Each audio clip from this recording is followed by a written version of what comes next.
Hello, hello. Bingo, thank you.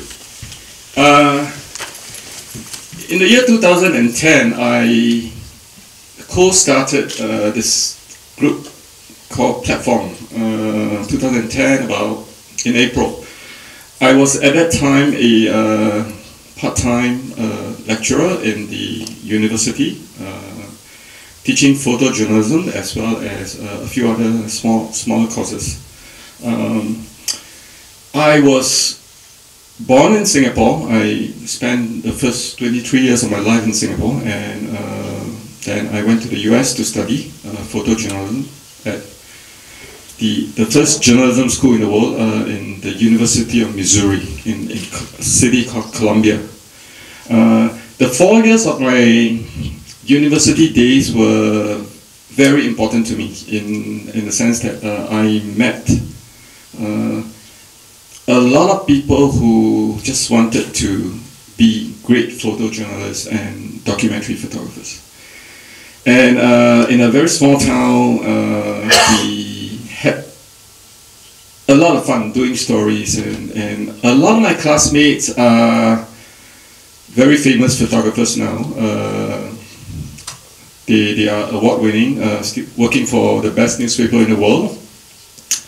And when I came back to Singapore, it was extremely lonely. The camaraderie and the friends that I have, friends that I'm able to bounce off idea with were no longer around. This is, remember, 1993, no internet.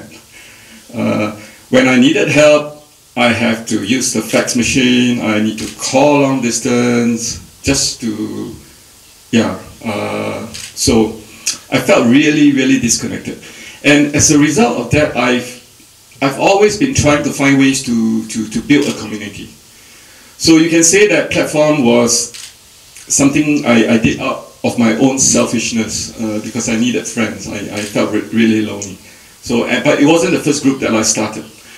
But when I started teaching in the university with very young students that I was trying to mess with their mind, I felt that it was important for them to meet more like-minded people, real professional photographers, documentary photographers. So I've always invited people who are already working in newspaper and on their own to come to my class to speak. Usually it's like two to three speakers, but on one crazy night I decided to bring like 12 speakers in an auditorium maybe double the size. They spoke for hours and hours until the university had turned off the air conditioning and power, and people didn't want to leave. They went outside and they gathered together in front of a computer and continued projecting.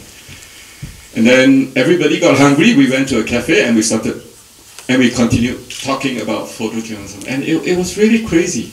And I felt like I was back as a college student. So, and then a few of my former students called and said, hey, this sounds like fun, why don't we do it on a monthly basis? I said, okay, as long as you help, sure. So that was how Platform started. So yeah, this was basically the pre-Platform. This was photojournalism at NTU. NTU stands for Nanyang Technological University. So it was basically something I organized for my students. Former students also came along because they also needed to feel connected. There were professionals who came to scout for interns. So it was really like a marketplace. And before we knew, we have a regular Facebook page, and me, the genius, came up with the naming convention. All Platform sessions will be named Platform, the year, and the month. So 10.6 stands for the year 2010 in June. So that was the first platform session. And we had a wonderful lineup. Darren, the first speaker, is a co-founder. He's not here today, but his work is on level 4. Samuel, who is sitting here, his work is on level 5. He probably forgot he was one of the co-founders. That's how old we are. So it became a monthly event every first Tuesday of the month, and we were very, very lucky. The entire journey we were blessed with people who wanted to help us. We were invited to do our presentation at a cinema. It's called the Cinema Old School, which only films, shows Singapore movies.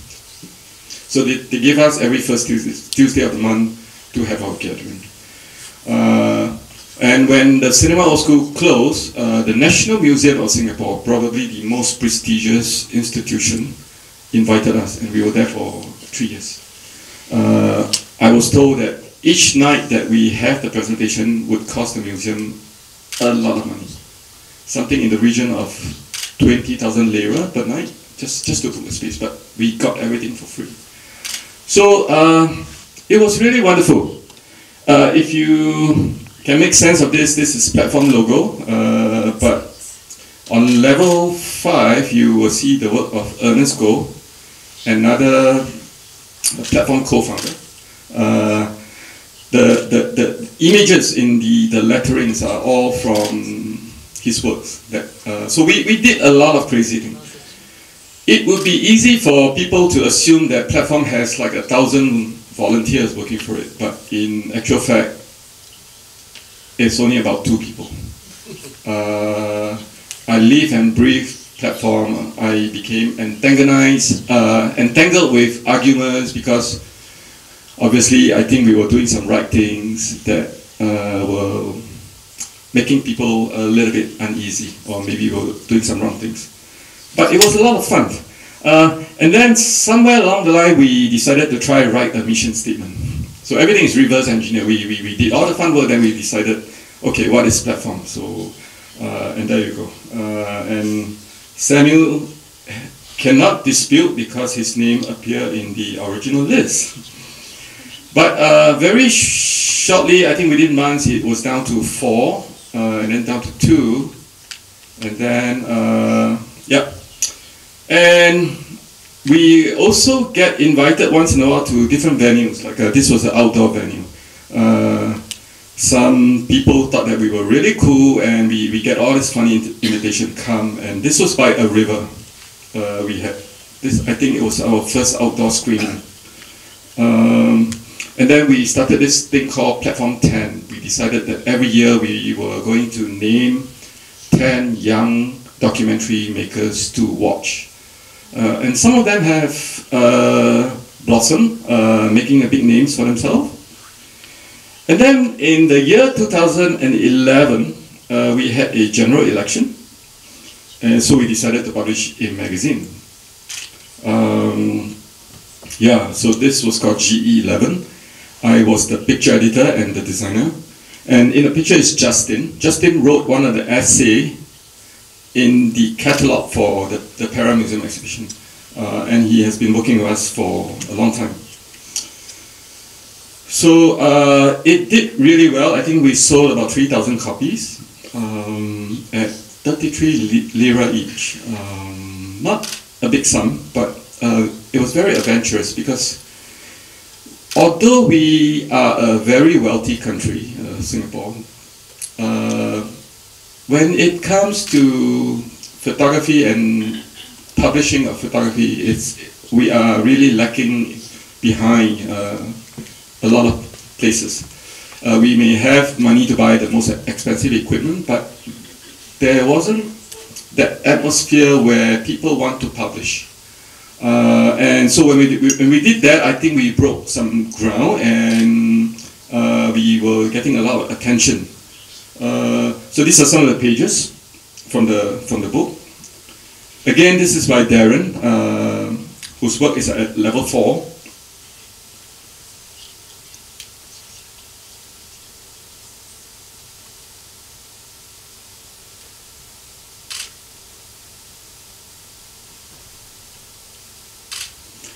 And then we became a rather irritating but important player in the scene of photojournalism, and that's when museums started asking us for help. So in this case, Sebastião Salgado was doing an exhibition in Singapore, and the museum asked the platform group to help organize the talk. And we help to register people, we help to publicize, we help to moderate, and we get to decide who gets to sit with Salgado and his wife for lunch. So it was quite a big kick. And when Alex Webb and his wife was printing a book in Singapore, Alex Webb, as you know, is a Istanbul regular. He has a very important book called Istanbul.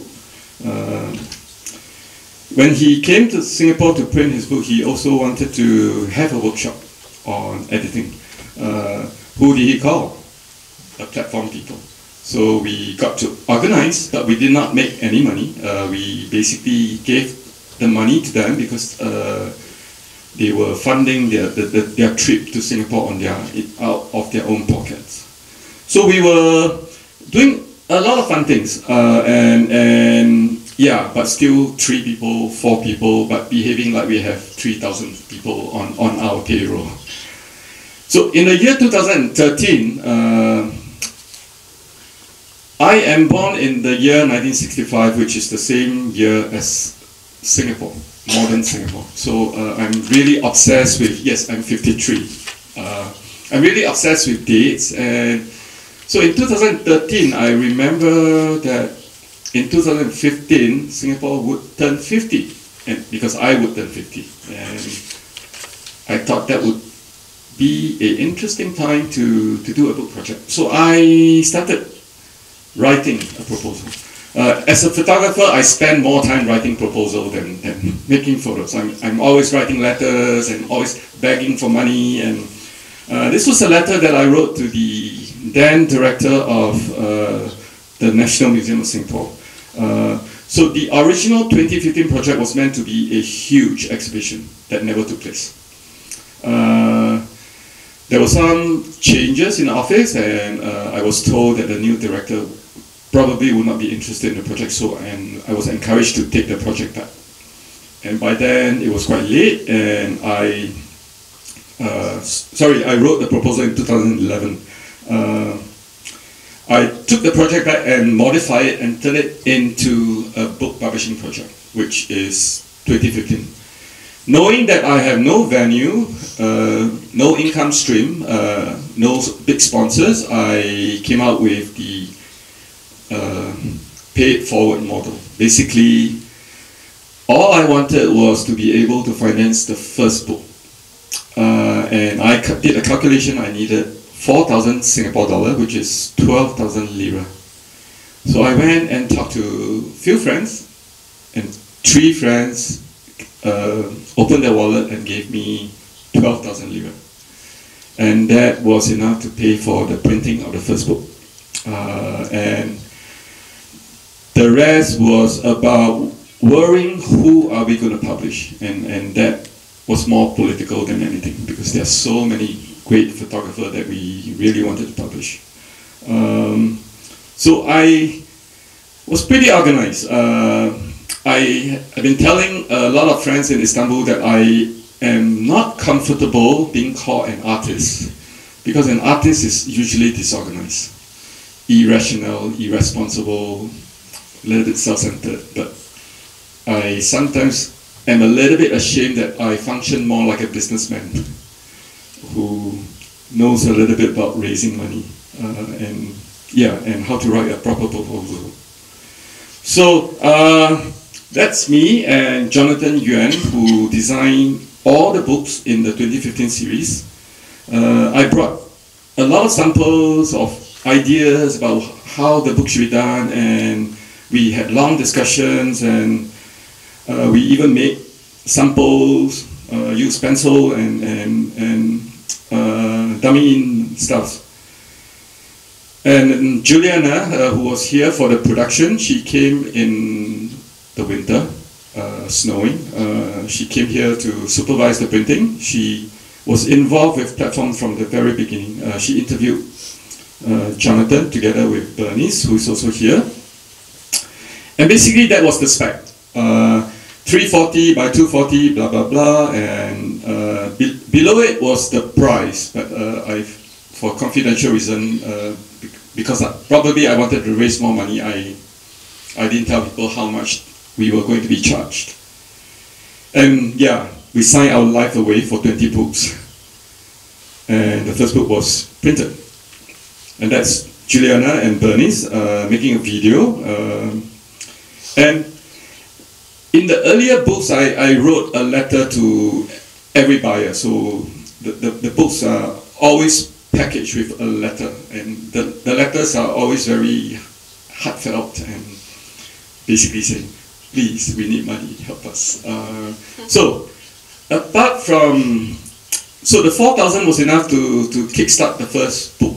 And we calculated that if we sell 150 books at 25 Singapore dollar, which is about 75 lira, we would be able to cover the cost. And then we will be able to print the second book. But that was not enough because book buying habit in Singapore is not exactly hot. We decided we needed a second income stream. So for every book that we launched, we offered 3 limited edition print. And we were selling them at 1,200 Singapore dollar each, which is 3 times 3,600 lira. So if we sell 3 prints and 2 books, we cover our cost.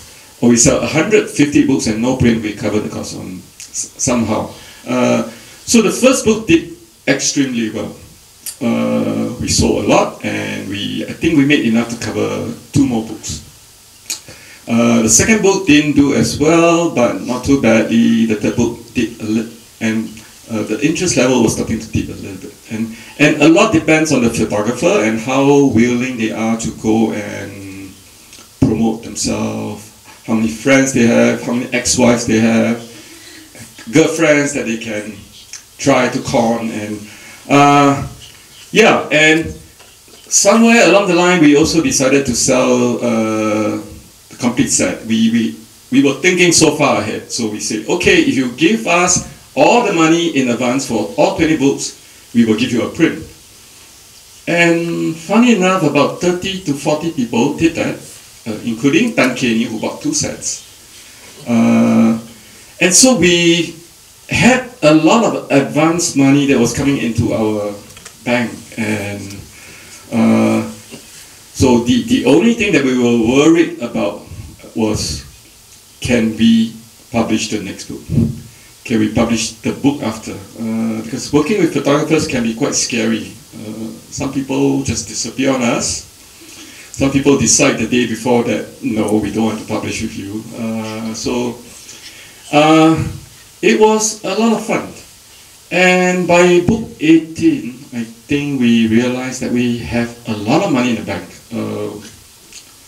I tried to think, like 25,000 Singapore dollar, which is like 75,000 lira.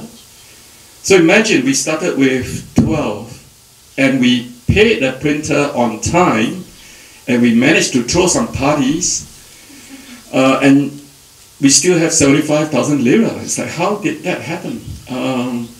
And so, of course, we were not very concerned because we have decided from the start that we didn't want to distribute the money to anybody. We wanted to spend all the money because the money came from the community. So we decided to launch another book called Plus 50, which you will also see in the exhibition hall. So Plus 50 is a little bit different.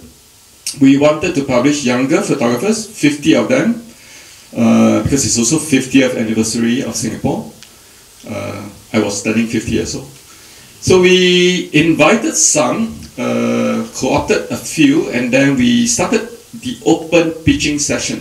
So Bernice and Juliana will set some dates and say the jury members on that night is going to be so and so, so and so and so, and you are welcome to come pitch. So every pitching night we have 10 photographers, each given about 10 minutes to sell their soul. They will come and tell their grandparents' story and show their images and try and convince us to publish them.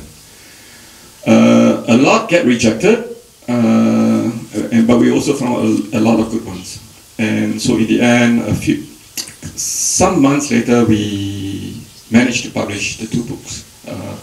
But the book was so thick that we decided to split it up. It's called Plus 50A and Plus 50B. We are also extremely lucky in the sense that most of us had media experience. I was a picture editor in the newspaper before. Sam was a newspaper photographer. For almost every book that we published, we were able to get a lot of media coverage, and it really helps bringing people to our talk and selling our books and prints. And 3 years ago, the founding father of Singapore, Lee Kuan Yew, passed away, and platform being quite influential by now, decided that we must publish a book. So Bernice and Juliana spearheaded the project.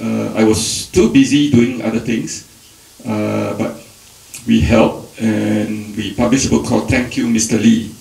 I think 2 weeks after the funeral took place, the book were in the bookshelves, and the first edition sold out, and we had to go for a second printing. So it was extremely exciting time for us, because we were doing all these things without realizing that what we were really doing. But now, in retrospect, cities like Istanbul is also crazy about book publishing. You have a Istanbul Photo Book Festival that is going to be in May. It's big, it's huge, it's well attended. You have to go. So so that was the Lee Kuan Yew book. Again, we were lucky to get publicity. So yeah, so we also enlist a lot of free labor. So in the picture you see Bernice in the middle, Bernice's husband on the right, and my little nephew. So they were all brought in to pack books. Yeah, so free labor, and we don't pay. Sometimes we pay people with books, because we have, there are a lot of books that don't sell really well. I mean, and we just say, okay, we give you 10 and $5 for lunch. Would you spend 2 hours with us sorting out our books? So this is the complete set. We also had leftover money, so we made slipcases, and we then give it to people who supported us from the start. Extra gifts for you. Thank you for supporting us. And so this is a behind-the-scene photo from one of the pitching sessions. Darren on the right chaired the jury meeting. They were deciding whether which photographer to accept or not. And this was the portfolio session. So instead of pitching, we also did one-to-one review sessions. So we were trying all different ways to just get Singapore photography community to be excited. Okay, and we also had another venue. This is an old church, a chapel, which we occasionally used, but it has been our regular venue for the past year also. Okay, and we also try to get ourselves involved in important things like ethical discussion. So last year we did a big discussion on ethics, because a lot of photographers were getting into trouble for not behaving themselves, and we wanted to find out what is the Singapore climate. And it was one of the better attended sessions that we had. Okay. Yeah, I think this is from the ethics discussion. So this is my bookshelf. I really want to show you this because it's very important. Everything else is a foreign publication. It's a Magnum book. It's a book about Chinese photo book. It's a book about French famous photographer. But in 3 years, we managed to have enough Singaporean photo books to make a dent to warrant a holy space in my own bookshelf, and that is so satisfying. Okay. And I've been advised to not talk too much because I know people have questions for me, so thank you very much. That is my email address, and Facebook doesn't have a web page anymore because we have no more money. We only have a Facebook page, which we dutifully reply, especially Bernice. So, I'm going to end by saying that 2 years ago, after finishing all the book projects, I decided to take a long break. I really needed to work on my own projects and books. And so, platform stopped for about a year, and then Juliana and Bernice came to me and said, we miss platform. We really love platform. We have benefited so much. Can we start platform again? And I only asked for two things. Number one, you do the work. I'm not going to get involved. Number two, don't promise me forever and ever. Just give me a time frame, and we decided on 2 years. So at the end of this year is the end of 2 years, and they will get to decide whether the platform will continue. But whether it continues or not, I think we have really overachieved on many fronts. As much as we believe our good friend Kenny and Bikia and their influence in the world, we really did not believe that we were going to have a show in the Pera Museum. Not in a proper museum. We thought we might be showing in a shopping mall, but so I'm almost in tears last week when the show was going up, because it's so yes, we have overachieved, and with that I want to thank all of you for being here. It means a lot to us, and now I would sincerely hope that you have a few questions for me. Thank you.